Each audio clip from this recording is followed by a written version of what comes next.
राम समर्थ श्रीराम. दशक 9, समास 4. जाणपण निरूपण. श्री समर्थांचा परमार्थ अत्यंत विवेकप्रधान आहे. ज्ञानाच्या सामर्थ्यावर त्यांचा फार विश्वास आहे.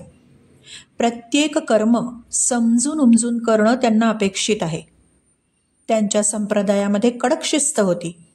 अभ्यासावर तर प्रचंड भर होता. लिहिलेल्या ग्रंथांची पानं उलटसुलट करून समर्थ शिष्यांच्या हातात ठेवायचे. ती पानं ग्रंथांच्या रचनेप्रमाणे लावण्याची ते परीक्षा घ्यायचे. समर्थ अत्यंत सूक्ष्म निरीक्षण करीत. ते म्हणतात, पशु पक्षी गुणसंपन्न असतात म्हणून त्यांना माणूस जवळ ठेवतो. मग माणसाचे गुणवैभव त्याहून मोठा हवंच ना. अज्ञान हे अपयशाचे मूळ कारण आहे. हे लक्षातच ठेवलं पाहिजे.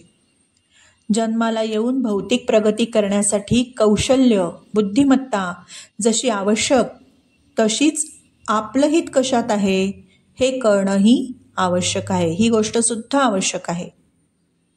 खरा करता कोण, बंध आणि मोक्ष कोणाला घडतो याचं निश्चित ज्ञान करून घेणं आवश्यक आहे. व्यवहारात प्रसंगानुसार वागण्यासाठी, धर्म अधर्म कळण्यासाठी ज्ञान हवंच. अज्ञानी माणूस करंटा आणि भाग्यहीन असतो. अलिप्त कसं राहता येतं ते ज्ञान झाल्यावरच समजतं. ती गोष्ट आपण पाहिली मागच्या समासामध्ये. आता या समासात श्री समर्थ ज्ञानप्रधान कर्मावर भर देतात. भक्ती असो, कर्म असो, प्रत्येकाला ज्ञानाची पार्श्वभूमी अवश्य असते, अवश्य लागतेच, असा त्यांचा अभिप्राय आहे.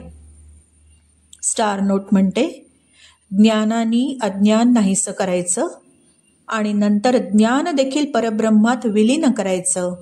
हा अध्यात्माचा रोजचा गृहपाठ. श्रीराम समर्थ श्रीराम.